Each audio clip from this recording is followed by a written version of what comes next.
Olá, vamos para mais um tema interessante aqui nesse canal, né?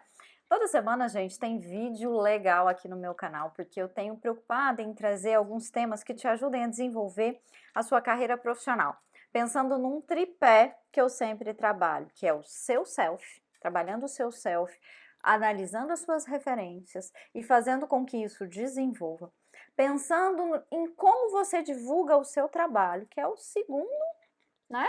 Nesse tripé, que é como divulgar o meu trabalho, como fazer as pessoas me conhecerem. E o terceiro, a gestão financeira, porque o que eu trabalho de dinheiro faz diferença também, né? E isso, gente, tem tudo a ver com o tema de hoje, né? Os desafios dos nossos trabalhos na saúde, o desafio como profissional da saúde. Como é que é isso, né? Todo profissional da saúde, ele se vê sendo desafiado o tempo todo. Mas aproveita agora, corre lá e ativa as notificações para você receber sempre que tiver um vídeo novo aqui no canal. E aproveita também para curtir esse vídeo e compartilhar com quem você acha que precisa estar aqui vendo esse material também. E me siga nas redes sociais, em qualquer rede social você me encontra por Michele Branquinho, sim. Vamos falar sobre isso, gente? Sobre esse desafio que é a carreira de um profissional da saúde. Quais são esses desafios, né?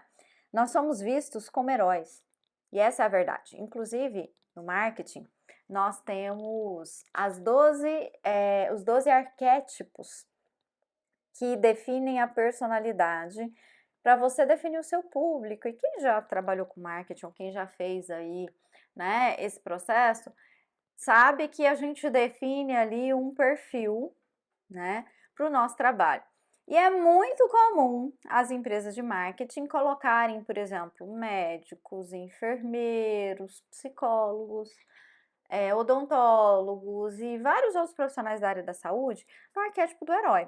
São 12 arquétipos e dentre eles tem dois que ressaltam muito e que são muito usados para trabalhar o marketing do profissional da área da saúde, que é o herói e o cuidador. Na teoria, isso funciona bem do herói, né? Na prática, nós estamos muito mais no cuidador do que no herói. Por quê? Porque muitas vezes você vai cuidar mais do que deve ou se dedicar mais do que deve. O profissional da saúde é um profissional que trabalha muito. Uma vez eu ouvi isso de um médico, que ele falou para mim o seguinte: ai, Michele, e ele, numa sessão de terapia, assim, de um momento que ele estava muito frustrado com a profissão, muito cansado, num processo de burnout, que, aliás, abre aspas aqui, né? O burnout surgiu onde, gente? Surgiu dentro dos hospitais com os enfermeiros. O termo burnout foi estudado através dos enfermeiros. Hoje se estuda em todas as áreas da profissão aí, todas as, né, assim, segmentos e tudo mais, mas o burnout surgiu dentro dos hospitais. A síndrome de burnout, ela foi estudada em enfermeiros que tinham carga horária extensa e que tinham um cuidado de excessiva dedicação. Então, o profissional da saúde, ele tem toda essa necessidade de cuidar. E esse médico, né, que eu estava contando para vocês, ele trouxe uma fala muito interessante. Ele falou assim: ah, quando eu fui fazer vestibular, meu pai insistiu tanto para que eu fizesse direito, mas eu queria ser médico. Eu tinha esse sonho de cuidar de pessoas. E o pai dele é juiz. E já há muitos anos o pai dele queria que ele seguisse a mesma carreira. E ele, nesse ímpeto, que aí já vem outras coisas que são lealdades invisíveis aí, né? Que ele queria quebrar e viver outras coisas. E naquele momento ele virou para mim e falou assim: ah, se eu tivesse feito direito, eu teria sido mais feliz. Falei, por quê? Ah, meu pai trabalha tantas horas por semana, meu pai faz isso, meu pai ganha bem. Eu ganho bem como meu pai, mas eu trabalho 3 vezes mais que o meu pai. E aí a gente foi entender por que que ele ganhava bem como o pai dele e trabalhava 3 vezes mais que o pai dele. Ele tinha essa necessidade de ser um cuidador extremo. E nós temos que ter muito cuidado com isso, porque nós cuidamos do outro e deixamos de cuidar da gente. E essa falta de cuidado, ela gera adoecimentos físicos, emocionais e até cognitivos, tá? A gente tem estudos hoje até sobre casos de demência voltado para isso. Então a gente tem que tomar muito cuidado. Nós não nos preservamos diante das demandas de trabalho. E as demandas sempre vão existir.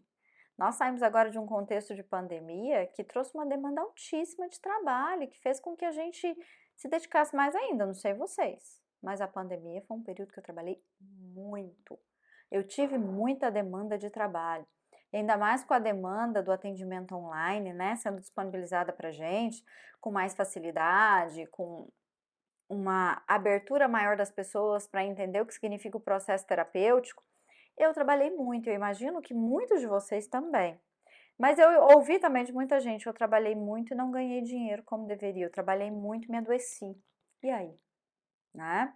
Porque psicólogo também é gente, psicólogo também é humano, psicólogo adoece, psicólogo tem filho, psicólogo vive. Por isso, falar dos desafios dos profissionais da saúde é importante porque muitas vezes nós vivemos em torno desses desafios e não seguimos a nossa carreira como deveria. E eu quero te desafiar agora a fazer uma autoanálise e ver se você está aqui nesse processo que eu estou falando ou se você conseguiu superar esses desafios. Vamos lá?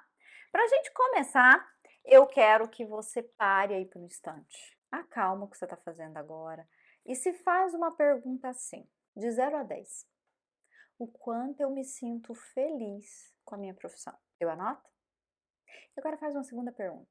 O que faz com que eu me sinta feliz com a minha profissão? Independente da nota que você deu. Conseguiu? Vamos lá? Se precisar, dá uma pausa aqui no vídeo e faz essa análise aí. O que me faz me sentir feliz? Faça isso e volta para cá e pensa comigo aqui. Qual é a carreira que tem a carga horária de trabalho mais extensa? Tem profissionais da área da saúde que trabalham 15 horas por dia. E eu não estou falando só dos médicos, gente. Eu estou falando de profissionais como nós. Esse talvez seja um desafio, saber estabelecer uma carga horária de trabalho coerente com o que você consegue e com o estilo de vida que você tem. E você precisa pensar nisso muito bem, porque eu, por exemplo, isso é meu, tá? Isso é uma característica minha. Se eu tiver que trabalhar manhã, tarde e noite, mas no dia seguinte não trabalhar, eu prefiro. Isso me faz bem, eu consigo trabalhar bem assim.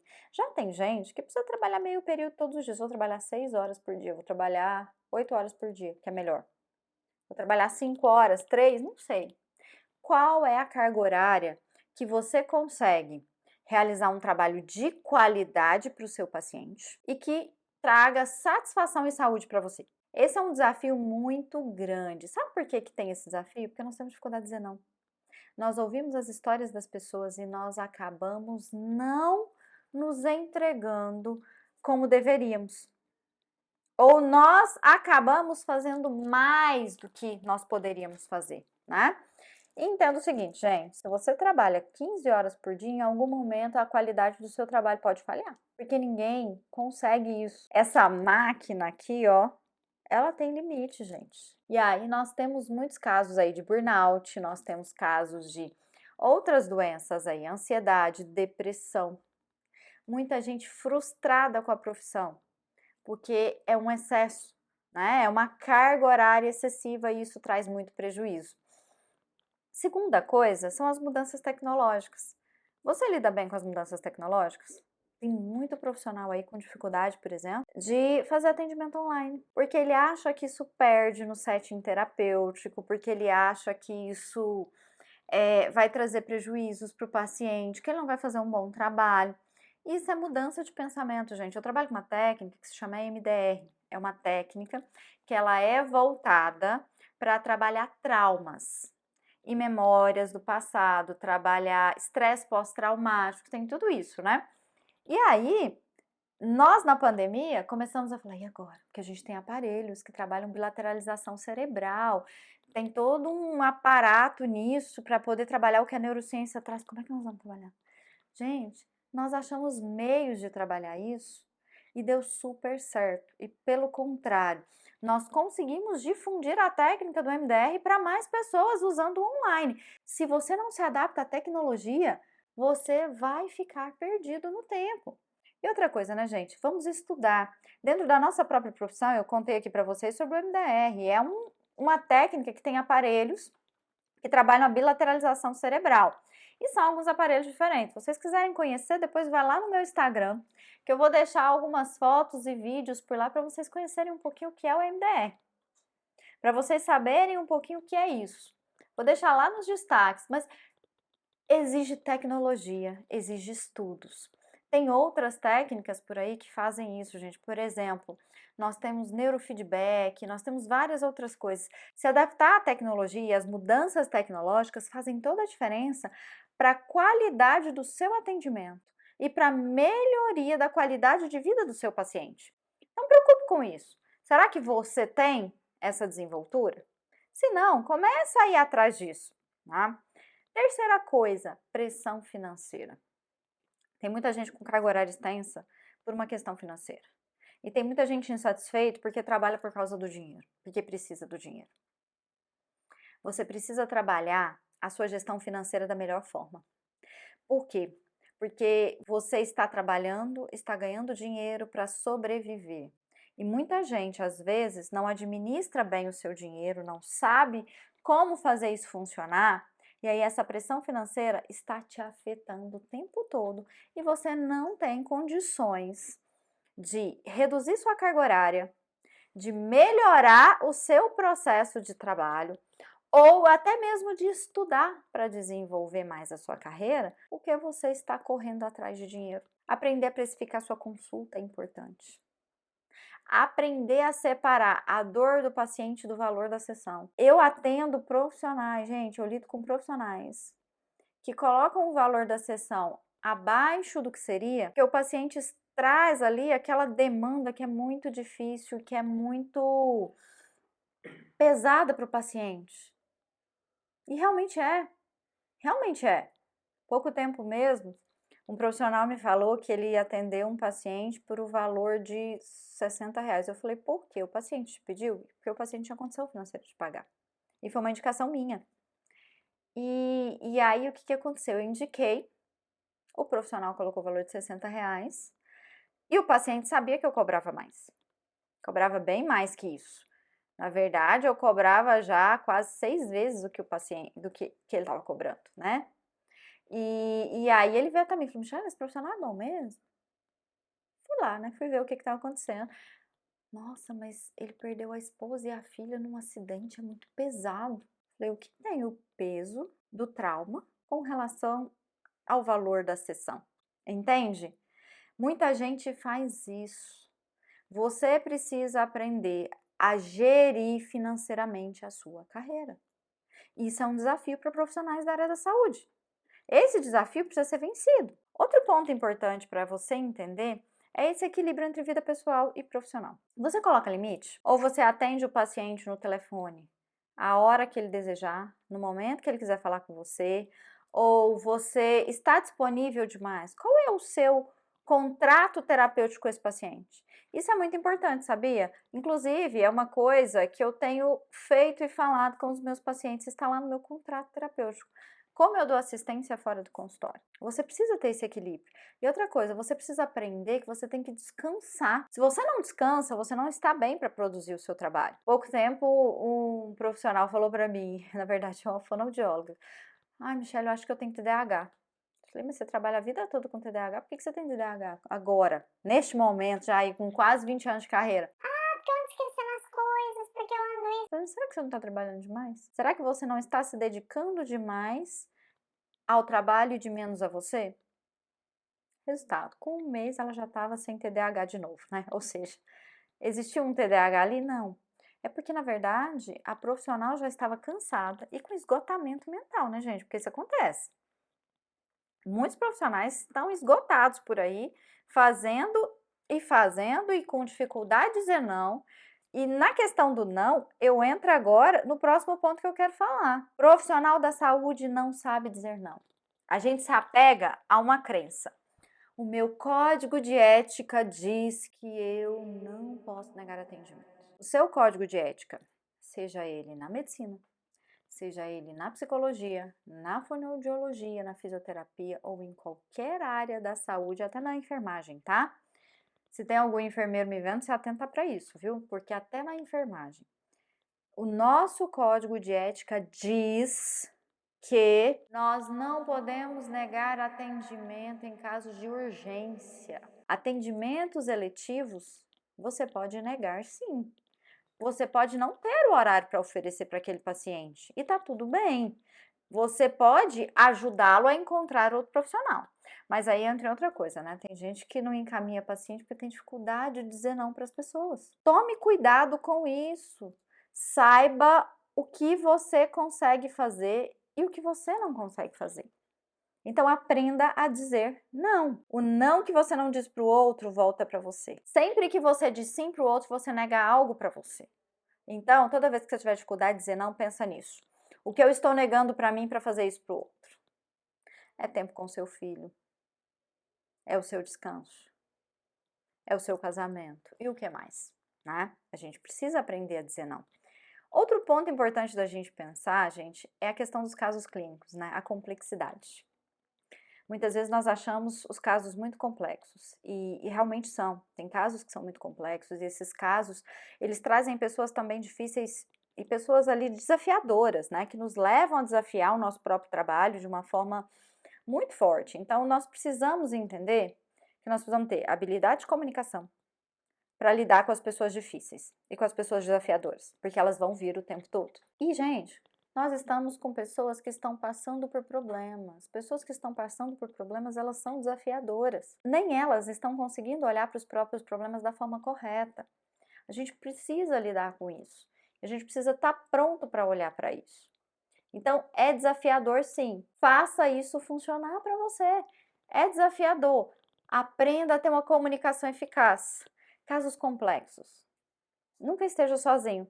Em um outro vídeo eu falei sobre isso, onde a gente precisa aprender a trabalhar em equipe, a ter supervisão.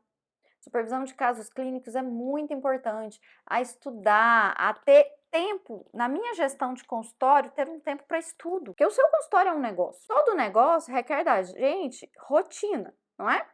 Rotina de tarefas. Você gasta um tempo para administrar seu consultório? Se não, deveria gastar. Se sim, dentro dessa administração do consultório, você inclui seu tempo de estudo? Seu tempo de análise dos casos, de planejamento do que você vai conduzir com esses pacientes? Isso é importante. Isso diminui esse desafio dos casos clínicos, que são desafiadores.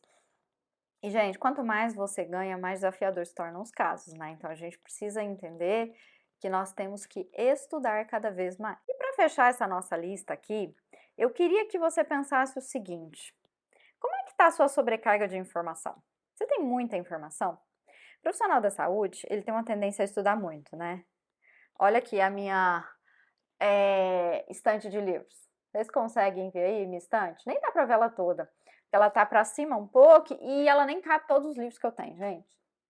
Eu tenho tanto livro, já tô precisando de um armário novo. Mas isso é bom, eu gosto de ler, isso é bom, eu gosto de estudar. Mas cuidado com o excesso de informação. O excesso de informação, ele vai trabalhar na sua mente uma sobrecarga mental. Então, aprenda a avaliar as fontes confiáveis. Busque isso. E hoje com rede social, existem profissionais e profissionais, né? E aí tem gente que está ali divulgando uma coisa, tem gente que está divulgando outra. Então, cuidado com essa sobrecarga de dados e de informações. Tenha uma linha de pensamento. Escolha a sua abordagem dentro da psicologia e siga essa linha de pensamento. Ah, Michelle, eu não posso sair dela nem um pouco? Claro que pode, gente. Claro, não estou dizendo que você não pode sair um pouco dela, aprender coisas novas. Por exemplo, eu tenho uma abordagem, mas eu trabalho com técnicas como meditação, a EMDR e algumas outras coisas que eu faço que não são abordagens, são técnicas que agregam. Mas saiba filtrar as informações e cuidado com essa mistura. Por quê? O profissional da área da saúde é o profissional que mais estuda. O psicólogo, ele estuda muito. Ele é um profissional que busca muita informação e precisa disso o tempo todo, porque nós lidamos com o fator humano. E quando nós lidamos com o ser humano, nós sabemos que isso vai modificar o tempo todo, então tome cuidado com isso. Esteja pronto para lidar com o seu processo de trabalho, filtrando as fontes, tendo referências bibliográficas seguras, tendo referências de profissionais que você se identifica. Isso é muito importante para que você saiba exatamente o que seguir. Sabe o que é essa questão do excesso de informação e não saber seguir uma linha de pensamento pode gerar? gera insegurança nos pacientes. O paciente, ele vai ter uma insegurança em você, porque você traz um pensamento, depois você muda. Você vem aqui e ali, você precisa ter uma constância. E o excesso de informação pode te atrapalhar nisso. Gente, pensem no seguinte, ser um profissional da área da saúde é um orgulho, é muito bom. Mas profissional da área da saúde que não tem autocuidado, não tem autoconhecimento, não faz a gestão financeira do seu consultório, não coloca limites nos seus horários, não administra o seu consultório da forma correta, ele não vai ter sucesso. Ele sempre vai estar insatisfeito em uma área da vida. E a gente tem que tomar cuidado com essa questão de tirar de um lugar e cobrir o outro. Muitas vezes a sua vida está só em um lugar. E ninguém vive só uma coisa. Nós precisamos fazer a nossa vida girar, nós precisamos movimentar e nós precisamos construir. Se você não tem um propósito de vida e não tem um propósito profissional, você não alcança o que você precisa. Então tome cuidado com isso. Nós vivemos desafios o tempo todo, mas o maior desafio do profissional da saúde sempre vai ser ele mesmo. Sabe por quê? Porque o profissional da saúde, ele se aniquila o tempo todo em prol dos outros. Mude isso. O seu eu, ele tem que estar no centro. E quando isso acontece, gente, tem pesquisas que mostram isso, tá? Você se torna um profissional de sucesso. E quando eu digo profissional de sucesso, não é só o profissional que ganha dinheiro, não. É o profissional que tem os pacientes como maior referência que ele tem. Porque os próprios pacientes indicam pacientes e os próprios pacientes estão levando o nome dele para o mercado. Eu queria que você refletisse sobre isso e pensasse que o seu eu é o principal objetivo de sucesso na sua carreira. O seu eu é a direção do seu sucesso. Aprenda isso. Desafios vão vir, mas você lida melhor com os desafios à medida que você tem autoconhecimento e autocuidado.